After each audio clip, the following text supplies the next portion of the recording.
মর্মান্তিক দুর্ঘটনা। বিকল বাসের ইঞ্জিন চালু করতে গিয়ে দুটি বাসের মাঝে পিষে মৃত্যু হলো এক বাস কন্ডাক্টরের। জখম হয়েছে রবি নামে আর এক বাসকর্মী। মর্মান্তিক দুর্ঘটনাটি ঘটেছে বুধবার ভোর 5:30 নাগাদ দেগঙ্গার বেড়াচাপা শহীদুল্লাহ কলেজের সম্মুখে চাকলা করুণাময়ী বাস স্ট্যান্ডে। মৃত কন্ডাক্টরের নাম সাকিরুল সর্দার, 41। সূত্রের খবর, এদিন একটি বাস স্টার্ট না হওয়ায় বাসটির পিছন থেকে ঠেলে স্টার্ট করতে সাকিরুলের সঙ্গে রবি, সাইফুল এবং আরও একজন ঠেলছিল। সেই সময় হঠাৎ বাসটি স্টার্ট হয়ে পিছনের দিকে গড়াতে থাকে। পিছনে থাকা বাসের লাইন দিয়ে থাকা বাসের মধ্যে পিষে যায় দুজন, সাকিরুল এবং রবি।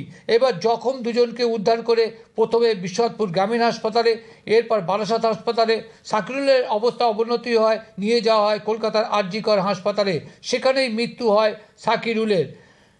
এই ঘটনা নিয়ে কি জানালেন সাকিরুলের পরিবার, তা শুনুন।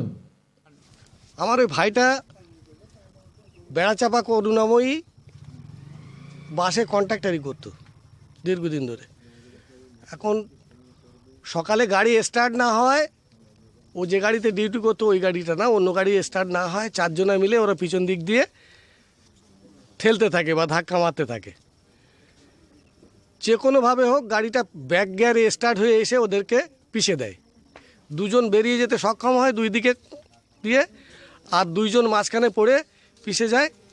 ওদেরকে প্রথমে কার্তিকপুর হসপিটালে নিয়ে, একজন হচ্ছে সাকিরুল সর্দার, বুনোরাটি বাড়ি, আমার ভাই। দ্বিতীয়টা হচ্ছে রবি বলে একটা ছেলে, ওর কোনো ঠিকানা নেই, ও ওই বাস মালিকের বাড়িতেই থাকে সম্ভবত। জখম অবস্থায় প্রথমে কার্তিকপুর, ওখান থেকে ওরা বারাসাত ট্রান্সফার করে, বারাসাত থেকে আর.জি.কর।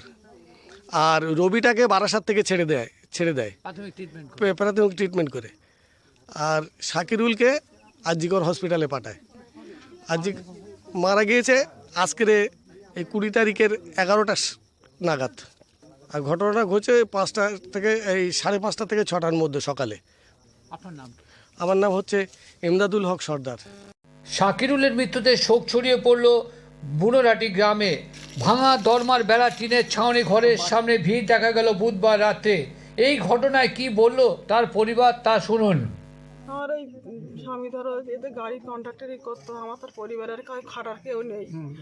এখন বাচ্চাগুলো যাতে মানুষ করতে পারে, আমি তাদের মুখ্যমন্ত্রী সেই চেষ্টা নিয়ে যদি আমার পাশে দাঁড়ায় তাতে আমি খুশি হব। আমার একটা বাচ্চার বয়স 4.5 বছর, একটা বাচ্চার বয়স 11 বছর, আর একটার এই 16 বছর শেষে 17 চলছে। এই মাধ্যমিক পরীক্ষা আছে তার। মাধ্যমিক পরীক্ষা এই ডিসেম্বরের ফেব্রুয়ারি মাসের 2 তারিখে। আপনার নাম কি? আমার নাম নাসরিন সুলতানা।